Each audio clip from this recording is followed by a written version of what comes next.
Venice शहर, Italy. हर तरफ से पानी से घिरा ये शहर, हंसमुख लोग और यहाँ की खूबसूरती देखते ही बनती है। इसे सिटी ऑफ कैनल्स भी कहा जाता है।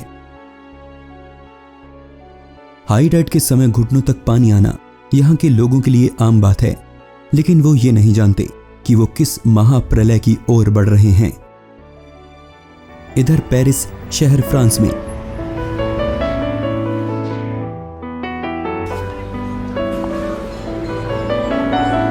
दुनिया को आने वाली महाप्रलय से बचाने के लिए एक एग्रीमेंट साइन किया गया, द पेरिस एग्रीमेंट, जिसमें दुनिया भर के कुछ चुनिंदा देशों ने इस बात पर सहमति जताई कि वो धरती पर बढ़ते तापमान को 1.5 डिग्री सेल्सियस से ज्यादा नहीं बढ़ने देंगे।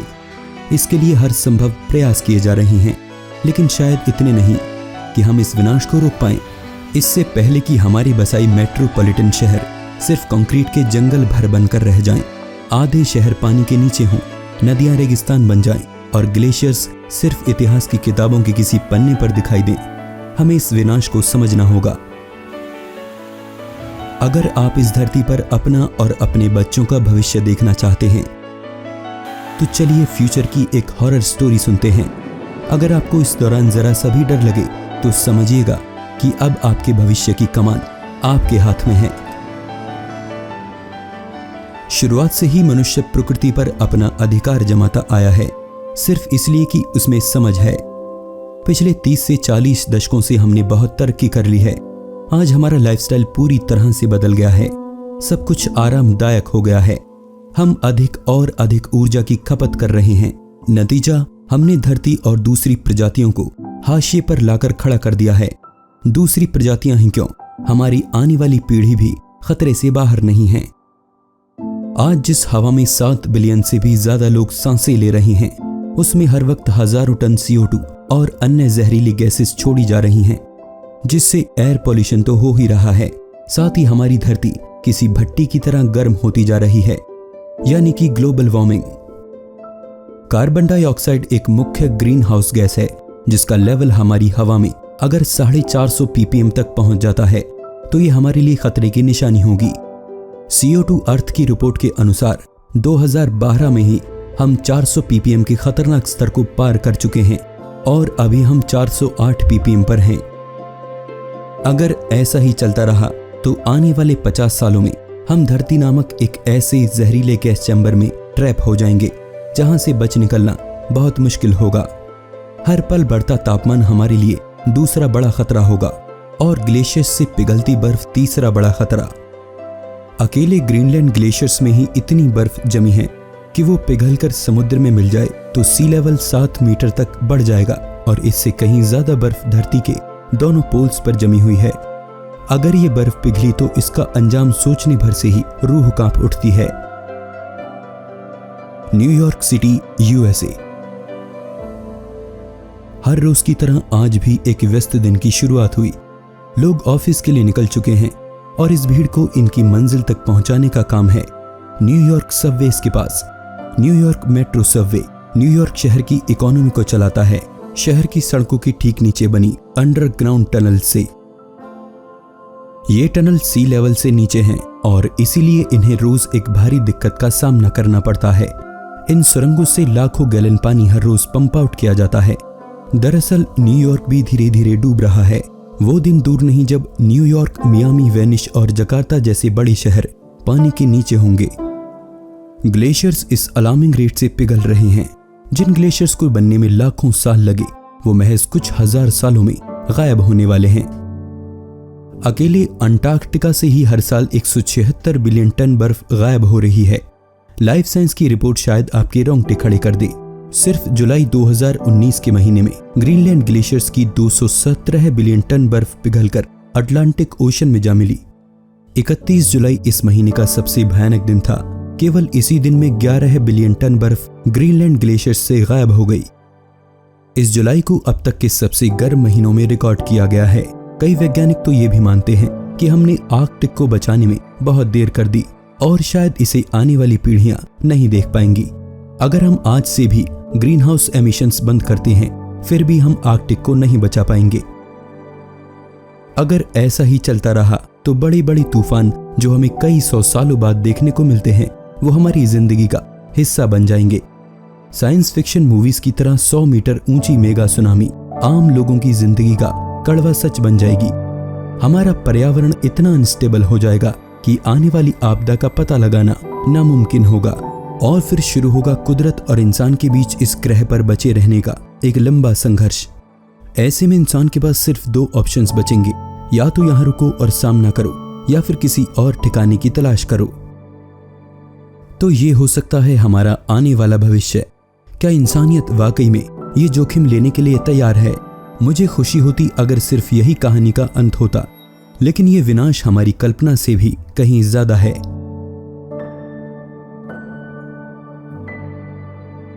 एक समय था जब एक पोलर बियर शिकार पर निकलता था तो उसके सामने चमकती बर्फ का कभी ना खत्म होने वाला मैदान हुआ करता था। और आज ये है समुद्र में तैरते उसी बर्फ के टुकड़े। हमें ग्लोबल वार्मिंग के असर को देखने के लिए कोई साइंटिस्ट होने की जरूरत नहीं है। अंटार्कटिका में रहने वाले आदिवासी आने वाले इस महाप्रलय को अपनी आंखों से देख रहे हैं। भारतीय गांवों के वे लोग जो भले ही वैज्ञानिक नहीं है, लेकिन जब 8-8 किलोमीटर दूर सिर्फ पीने का पानी लेने जाते हैं, वे ग्लोबल वार्मिंग के असर को सिर्फ देख ही नहीं रहे हैं बल्कि महसूस कर रहे हैं अपने रोजमर्रा के जिंदगी में। इक्वेटर पर रहने वाले अफ्रीकन्स और बाकी लोगों से पूछोगे तो वो बताएंगे आपको कि गर्मी के किस लेवल पर वो जी रहे हैं। ऐसा लगता है मानो सूरज नजदीक आकर बैठ गया हो।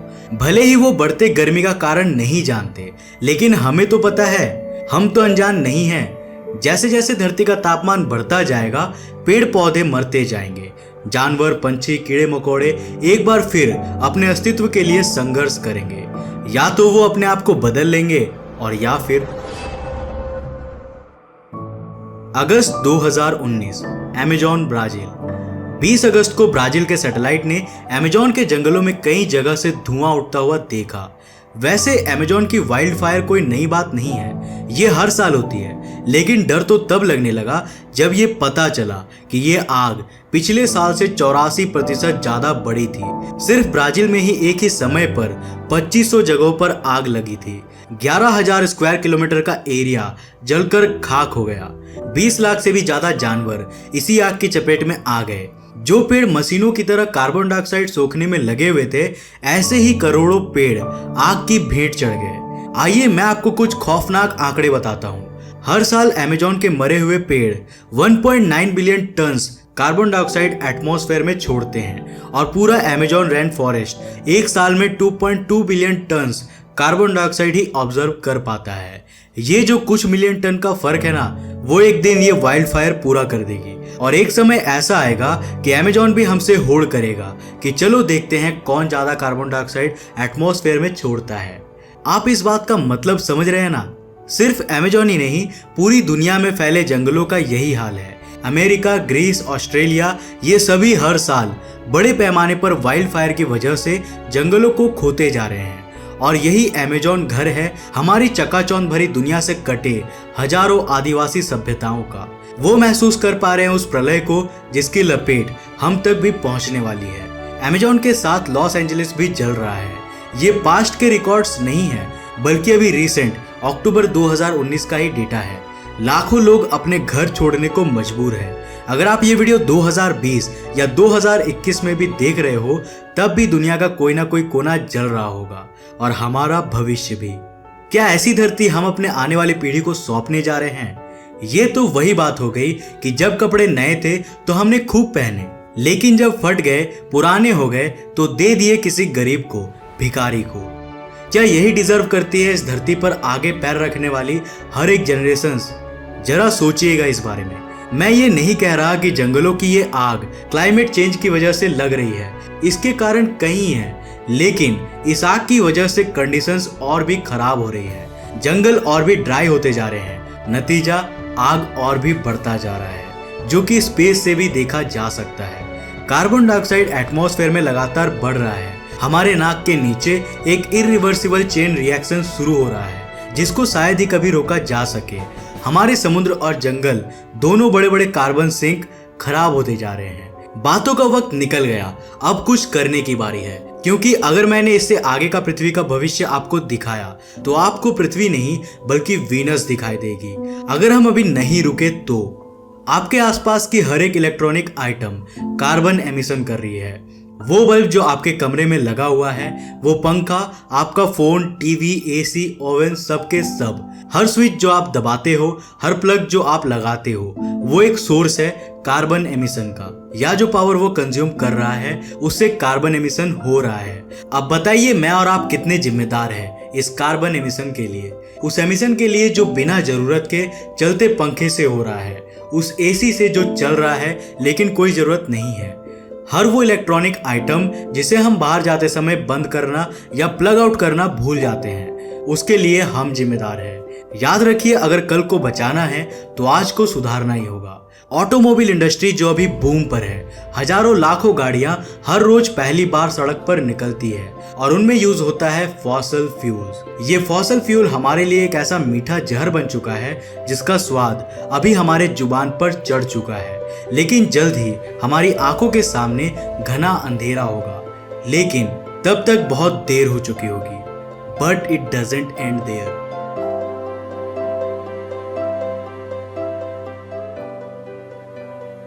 चलिए हम शुरू करते हैं इस खूबसूरत आइलैंड से। प्रशांत महासागर के बीच फैले मार्शल आइलैंड्स, हजारों ऐसे द्वीप जो 20 लाख स्क्वायर किलोमीटर के बड़े इलाके में फैले हुए हैं। एनोइटोल एटोल ऐसे ही 40 द्वीपों का समूह है जिसकी खूबसूरती के पीछे छिपे हैं हमारी रूह को झकझोर देने वाले काले सच।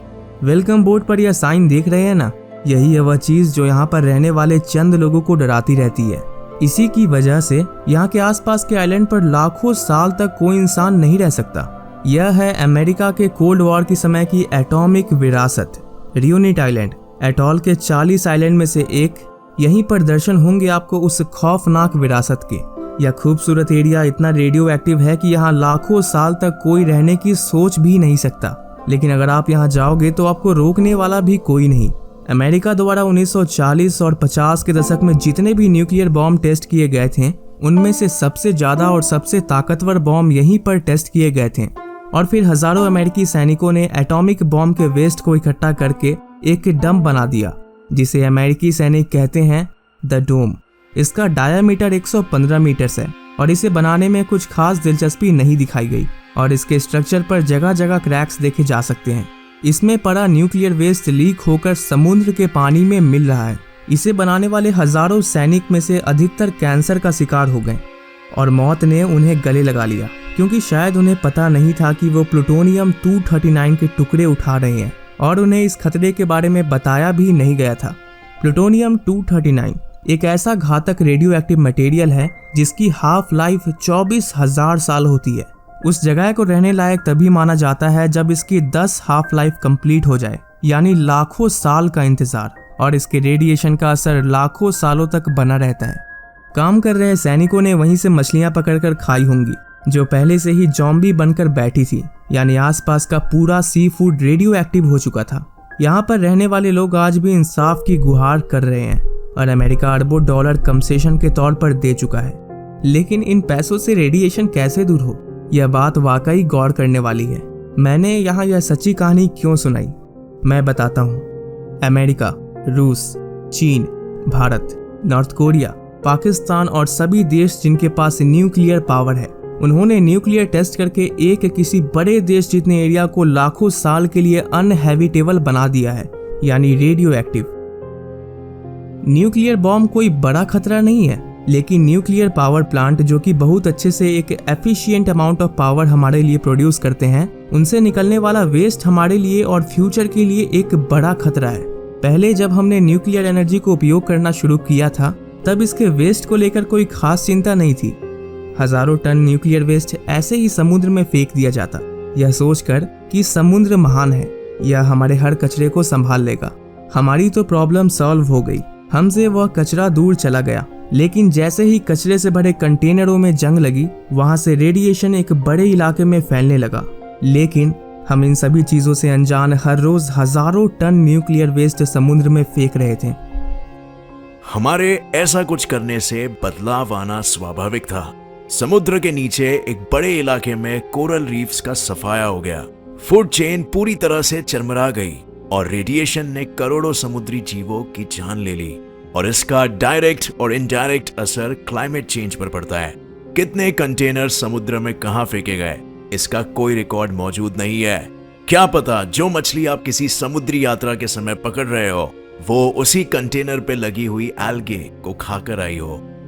लेकिन अब तो हम संभल गए हैं, तो फिर चिंता किस बात की है? चिंता है, मान लो अगर कोई बड़ा महाप्रलय आता है तो बचे हुए लोगों को या नई पनपी सभ्यता को हम कैसे बताएंगे कि यहाँ इस जमीन में सिर्फ मौत दबी हुई है, न्यूक्लियर वेस्ट के रूप में। जब हम खुद को इजिप्ट के पिरामिड्स के कोने कोने छान मारने से नहीं रोक पाए तो उन्हें उस आइलैंड पर जाने से कैसे रोक पाएंगे? कैसे उनकी क्यूरियोसिटी को दबा पाएंगे? आजकल न्यूक्लियर वेस्ट को बड़े कंक्रीट के गड्ढों से दबा दिया जाता है और फिर उनके मेंटेनेंस पर करोड़ों रुपए खर्च किए जाते हैं। अगर कल को इस धरती से हमारा अस्तित्व खत्म हो जाता है और एक नई स्पीशीज यहाँ पर राज करती है, तब शायद उन्हें यह बताने वाला कोई नहीं होगा कि यहाँ पर रहने की कोशिश भी मत करना, रेडिएशन खतरनाक लेवल पर मौजूद है। न्यूक्लियर वेस्ट को ठिकाने लगाने के हमारे सभी तरीके टेम्पररी है और इन तरीकों से हम उनकी क्यूरियोसिटी को भी कभी नहीं रोक पाएंगे। लेकिन फिनलैंड इस पर काम कर रहा है। वह एक बड़े पहाड़ को काटकर एक टनल में सैकड़ों मीटर नीचे न्यूक्लियर वेस्ट को दबाने की प्लानिंग कर रहा है। वह जगह पूरी तरह से आइसोलेटेड होगी और इसमें सुनामी और भूकंप जैसी हर खतरे को झेलने की ताकत होगी और इसे सैकड़ों सालों तक काम में लिया जाएगा। और जब चैनल में बने सभी गड्ढे न्यूक्लियर वेस्ट से भर जाएंगे तब इसे एक मोटी कंक्रीट की दीवार से बंद कर दिया जाएगा सदा के लिए, और इस दीवार पर एक मैसेज छोड़ा जाएगा। ये जगह एक मैसेज है, आप इस पर ध्यान दें। आपको यह मैसेज देना हमारे लिए बहुत जरूरी है। हम खुद को एक बहुत ताकतवर संस्कृति मानते थे। यह स्थान कोई सम्मान का स्थान नहीं और ना ही यहाँ पर किसी को याद किया जाता। यहाँ ऐसा कुछ भी नहीं जो आपके काम आए या आपके लिए मूल्यवान हो। अगर आप यहाँ पर किसी की तलाश में आए हो तो लौट जाइए, क्योंकि यहाँ जो भी था वो हमारे लिए बहुत ही खतरनाक और प्रतिकूल था। यह मैसेज भी आपके लिए उसी खतरे की चेतावनी है। यह खतरा एक पर्टिकुलर जगह पर है, केंद्र की तरफ यह बढ़ता जाएगा। रुकिए, यही है खतरे का केंद्र, एक विशेष आकार में ठीक हमारे नीचे। ये भयानक खतरा आज भी मौजूद है, जैसा कि हमारे समय में था। ये आपके शरीर को चोट पहुंचाएगा और आपको मार भी सकता है। इस खतरे का रूप एक एनर्जी रेडिएशन है जो कि आपको दिखाई नहीं देगी। यह खतरा तभी उत्पन्न होगा जब आप यहाँ पर छेड़छाड़ करोगे। वैसे यह स्थान बहुत अच्छा है, अगर इसे ऐसे ही छोड़ दिया जाए तो। इस मैसेज को कई सारी भाषाओं में ट्रांसलेट करके उस मोटी कंक्रीट की दीवार पर लगाया जाएगा, क्योंकि वैज्ञानिकों का मानना है कि शायद हो सकता है कि उस समय तक इनमें से कोई भाषा जीवित रह जाए और वो हमारे इस मैसेज को समझ पाएं। इसके अलावा अनेकों प्रकार के चित्रों से भी उन्हें इस जगह से दूर रहने की सलाह दी जाएगी।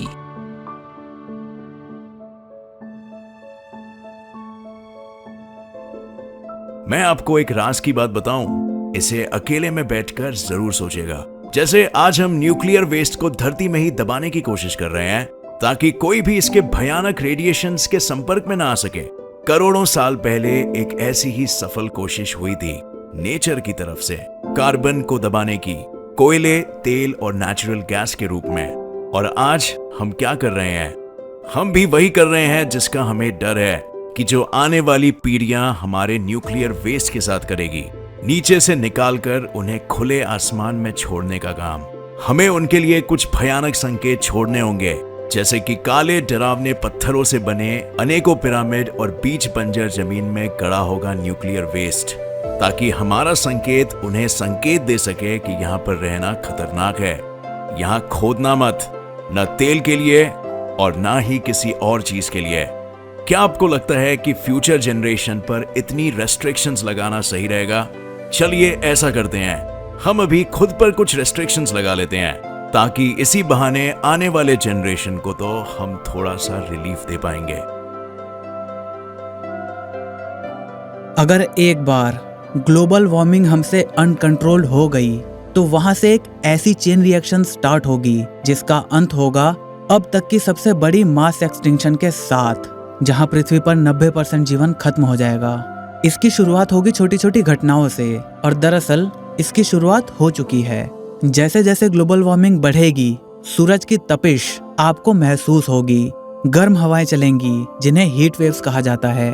कई लोग इन्हीं गर्म हवाओं से अपनी जान गंवा बैठेंगे। हवा में से मॉइस्चर लगभग खत्म हो जाएगा और आपको हिदायत दी जाएगी कि जितना हो सके आप घर से बाहर ना निकलें तो ही बेहतर है। सड़कें सुनसान हो जाएंगी, कुछ इक्का दुक्का लोग ही जरूरी काम से बाहर निकलेंगे। स्कूल्स बच्चों का इंतजार करते रह जाएंगे, बच्चे शायद ही कभी स्कूल जा पाएं। रेत की एक बड़ी आंधी कभी कभी शहर को ऐसे घेर लेगी जैसे मंगल ग्रह पर रेत के तूफान आते हैं। ग्लेशियर के पिघलने से नदियां भी सूखने लगेंगी, क्योंकि बड़ी बड़ी नदियों का मुख्य स्रोत ये ग्लेशियर्स ही होते हैं। अगर ऐसे ही चलता रहा तो 2050 के बाद आपको हिमालय पर कोई भी बर्फ नहीं दिखाई देगी। भारत की मुख्य नदियां रेगिस्तान में बदल जाएंगी। पूरी दुनिया उस समय एक भयंकर सूखे की चपेट में होगी, एक मानव निर्मित सूखा। और पानी, आपको क्या लगता है, पीने योग्य पानी की किल्लत आज क्या कम है? पूरी दुनिया अभी से ही फ्रेश वाटर की कमी से जूझ रही है। हाँ, होगा तब पानी, कभी कभार भूले भटके आ जाएगा, लेकिन मैं पूछता हूँ आखिर कब तक? आपको नहीं लगता कि हम कुछ ज्यादा ही स्वार्थी हो जाएंगे? पानी की कमी से पेड़ पौधे भी मरेंगे, जानवर भी, और इसके बिना जमीन भी। अकेले अकेले इंसान का जीवन कैसा होगा? न कुत्ता, न बिल्ली, गाय, बैल, घोड़ा, हाथी, कुछ भी नहीं होगा। सब कुछ तो हमने तबाह कर दिया। सूखा पड़ने से अनाज की पैदावार इतनी भी नहीं होगी कि खुद इंसानों का पेट भर सके। आखिर बेजुबान जानवर निर्दोष ही हमारे बुरे कर्मों की बलि चढ़ जाएंगे। आखिर इन सब का क्या दोष? आखिर उनकी क्या गलती जो आगे इस दुनिया को देखने वाले हैं? तापमान बढ़ने से समुद्रों पर और भी गहरा असर पड़ेगा। वो समुद्र जो कार्बन डाइऑक्साइड को सोखते हैं, लेकिन एक लिमिट के बाद समुद्र भी CO2 को नहीं सोख पाएगा। कोरल रीफ जो कि फूड चेन के निचले स्तर पर समुद्री जीवों का खाना होते हैं और एक्वेटिक एटमॉस्फेयर को मेंटेन रखते हैं, गर्मी से वो भी मर जाएंगे।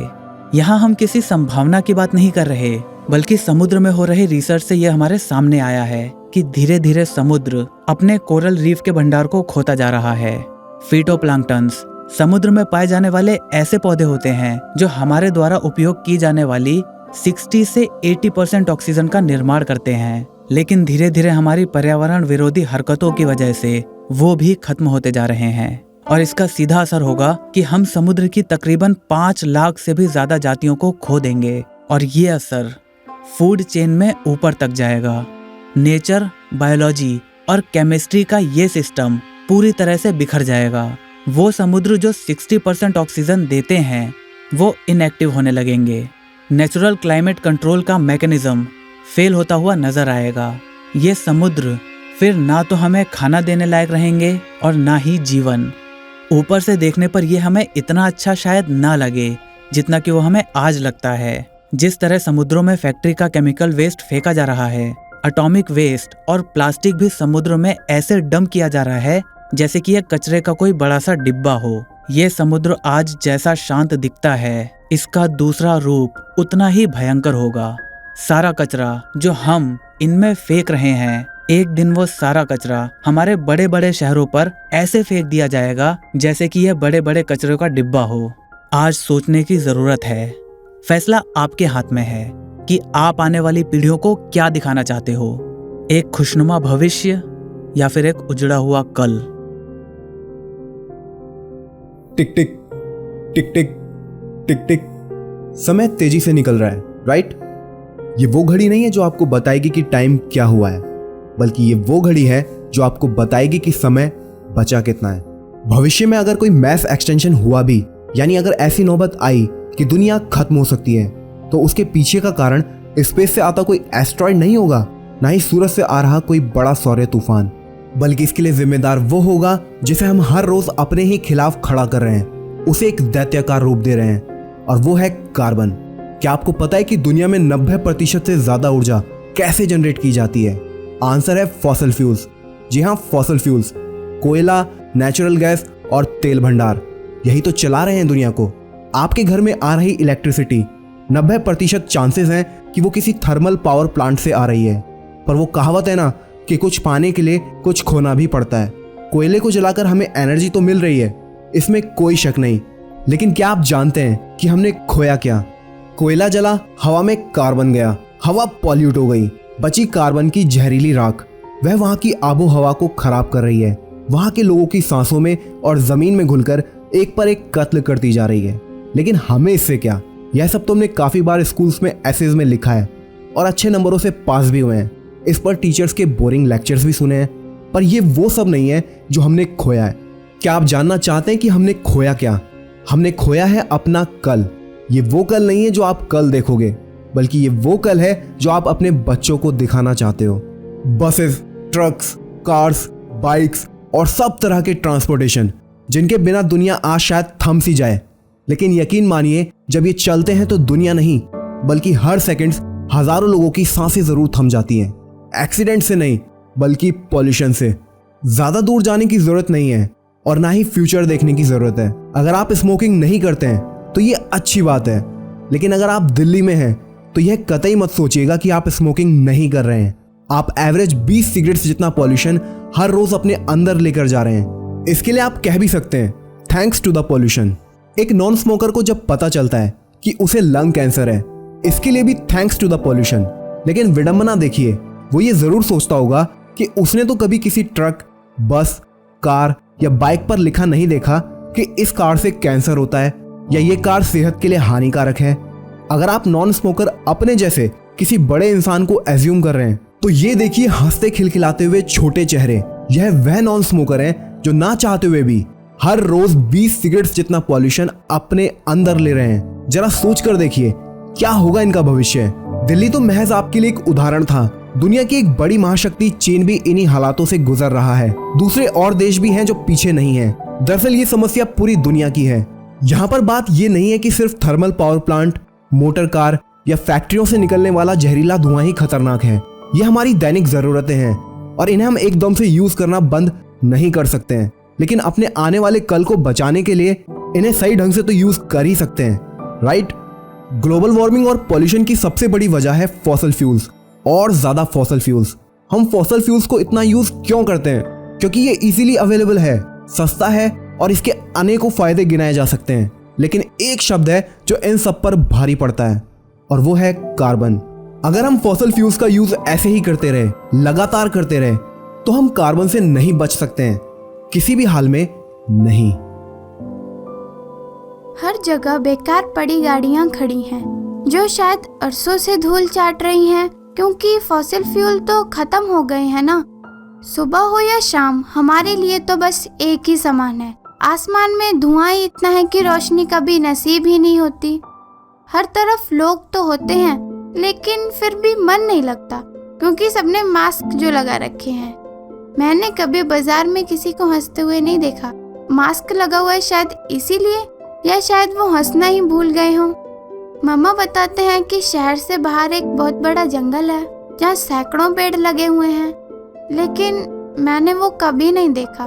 पर हाँ, टाइगर के बारे में, मोर के बारे में तो मैंने सुना है। मम्मा बताते हैं कि वो सब अब खत्म हो गए हैं। आपको पता है कि मैं बर्फ के बारे में भी जानती हूँ।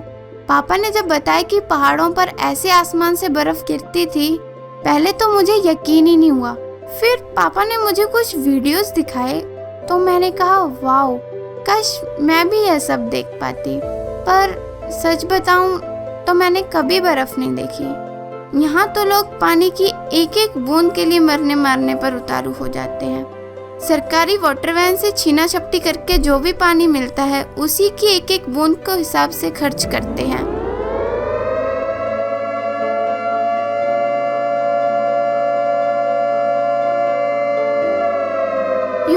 अभी अभी सायरन बजा, शायद बारिश होने वाली है। Acid rain.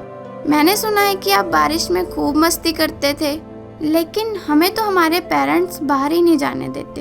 ये एसिड रेन क्या है? आप प्लीज मुझे बता दीजिए। चलिए रहने दीजिए, आप अपना देखिए।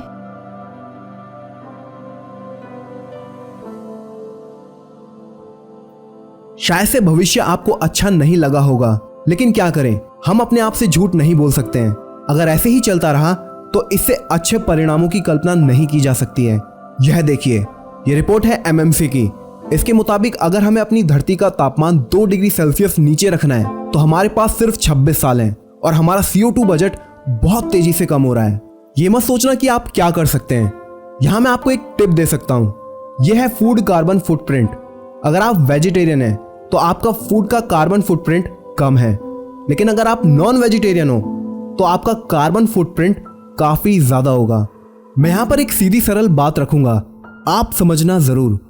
आप चाहे कुछ भी खा रहे हो, खाने को वेस्ट मत करना, क्योंकि इनडायरेक्टली वह वेस्ट एटमॉस्फेयर में जाकर ग्लोबल वार्मिंग ही करने वाला है। कदम छोटा जरूर है, लेकिन आप यहाँ से शुरुआत कर सकते हैं। यह बिल्कुल मत सोचिएगा कि जंग अब खत्म हो गई है। It doesn't end there. सरकार ये नहीं करती, वो नहीं करती।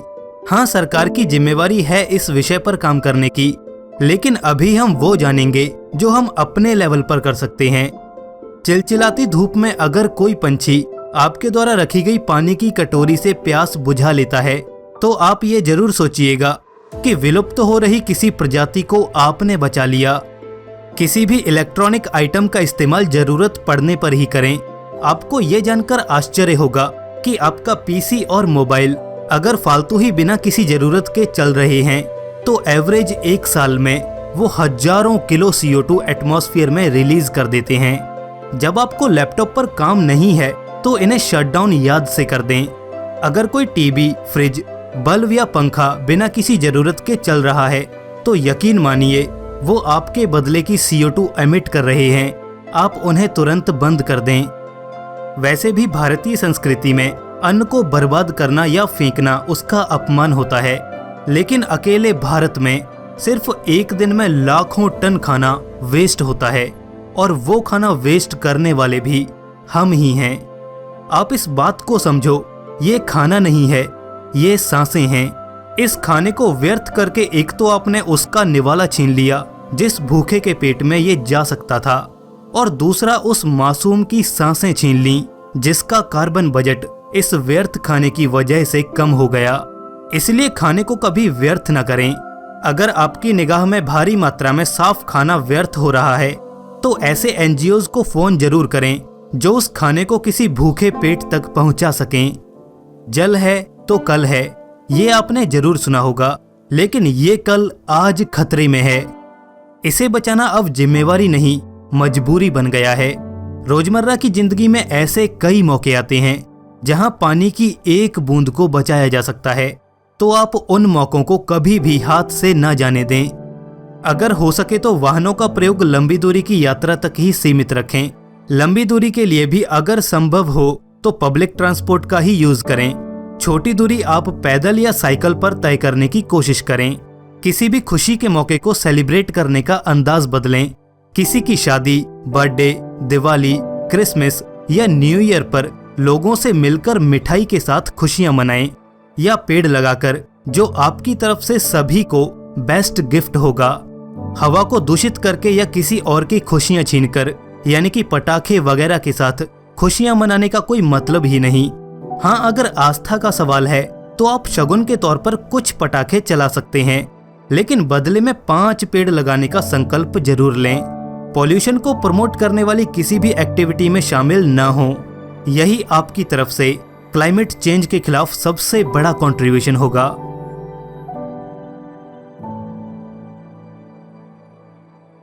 ये है ग्रेटा थुनबर्ग, एक क्लाइमेट एक्टिविस्ट, करोड़ों लोगों की इंस्पिरेशन, जिन्होंने अकेले ही स्कूल बंक करके पार्लियामेंट के बाहर स्ट्राइक पर बैठकर क्लाइमेट चेंज के खिलाफ एक ऐसी आवाज उठाई जो आज UN का मुख्य मुद्दा बन चुकी है। आज जब ग्रेटा स्ट्राइक पर बैठती हैं तो वो अकेली नहीं होती, पूरी दुनिया आज उनके साथ है। उनके द्वारा चलाया गया कैंपेन फ्राइडेज फॉर फ्यूचर यह आईना दिखाने के लिए है कि डेवलपमेंट के नाम पर एनवायरनमेंट को दांव पर रखते हुए चंद लोगों की जेबें भरी जा रही हैं और हमारी कब्रें खोदी जा रही हैं।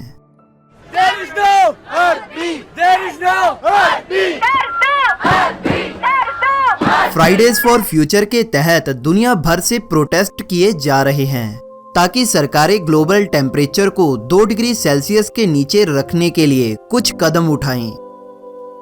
ये हैं कुछ तस्वीरें जिनमें आप पूरी दुनिया को अपने भविष्य के लिए एकजुट होते हुए देखोगे। भारत में भी कई जगह पर फ्राइडेज फॉर फ्यूचर की स्ट्राइक की गई।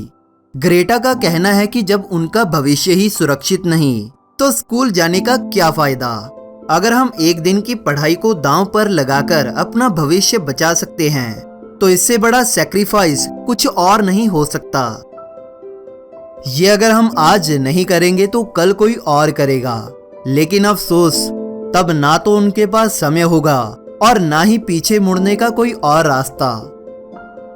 आज आप जो भी ये वीडियो देख रहे हो, अगर हमने कोई कदम ना उठाया और सब कुछ ऐसे ही चलता रहा तो आपको इन सवालों का जवाब लाजमी देना पड़ेगा। This is all wrong. I shouldn't be up here. I should be back in school on the other side of the ocean. Yet you all come to us young people for hope. How dare you? You have stolen my dreams and my childhood with your empty words, and yet I'm one of the lucky ones. People are suffering, people are dying, entire ecosystems are collapsing. We are in the beginning of a mass extinction, and all you can talk about is money and fairy tales of eternal economic growth. How dare you?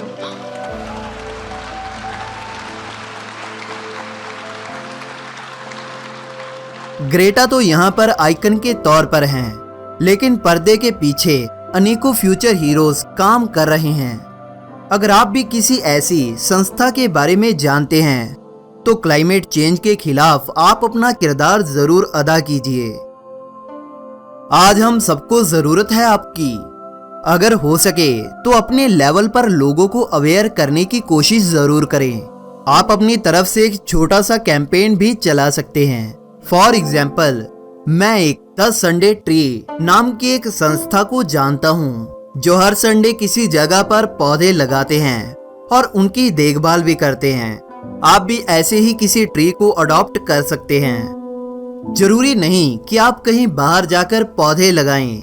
आप अपने घर पर ही फलदार पेड़ लगा सकते हैं जो आपको फल भी देगा और ऑक्सीजन भी।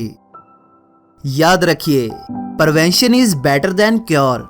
किसी डैमेज को रिपेयर करने से अच्छा है कि अगर हम उस डैमेज को रोक सकते हैं तो रोक लें। दोस्तों, अंत में मैं यही समराइज करूंगा कि आज से ही यह प्रण करें कि मैं क्लाइमेट को जितना हो सके उतना बचाने की कोशिश करूंगा या करूंगी, और उसके बारे में लोगों को भी अवेयर जरूर करेंगे, क्योंकि We will not let you get away with this. Right here, right now is where we draw the line. The world is waking up, and change is coming whether you like it or not. दोस्तों, सबसे पहले तो मैं उन सभी amazing creators का तहे दिल से धन्यवाद करना चाहूँगा जिन्होंने अपना कीमती समय निकालकर इस मैसेज को आप तक पहुँचाना ज़रूरी समझा। Thank you guys for your amazing work. और शुक्रिया आप सभी का भी जिन्होंने ये वीडियो अंत तक देखा। दोस्तों, इस मैसेज को आगे शेयर ज़रूर करें और अच्छी वीडियोस के लिए सारे चैनल्स को सब्सक्राइब ज़रूर कर लें। सभी चैनल्स का लिंक डिस्क्रिप्शन में है।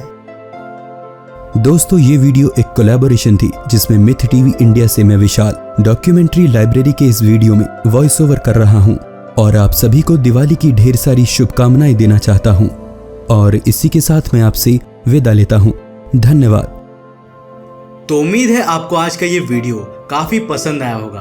अंत में आप सभी को वेरी वेरी हैप्पी दीपावली की आप सभी को हार्दिक शुभकामनाएं।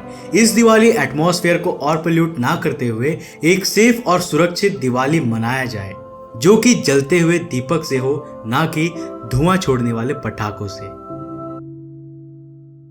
दोस्तों सबसे पहले तो मैं आप सभी का थैंक यू बोलना चाहता हूँ कि आपने इस वीडियो को पूरा एंड तक देखा। यह वीडियो था क्लाइमेट अवेयरनेस पर कि हमें आगे आने वाली पीढ़ियों के लिए कैसे अपने क्लाइमेट को बचाना होगा और अगर हम इसे बचाने में फेल हो जाते हैं तो इसके क्या क्या अंजाम होंगे। दोस्तों हमें खुशी होगी कि अगर आप इस वीडियो को आगे अपने दोस्तों के साथ शेयर करेंगे ताकि ये अवेयरनेस सभी लोगों तक पहुंच सके। वैसे अभी तक आपने क्लाइमेट को बचाने के लिए अपने अपने लेवल पर क्या क्या कदम उठाए हैं हमें कमेंट सेक्शन में लिखकर जरूर बताइएगा और इस दिवाली को दीपों से जगमगाती हुई दिवाली के रूप में मनाइएगा। एक खुशहाल और ग्रीन दिवाली मनाइए। दोस्तों साइंस एंड मिथ्स की ओर से आप सभी को दिवाली की हार्दिक शुभकामनाएं।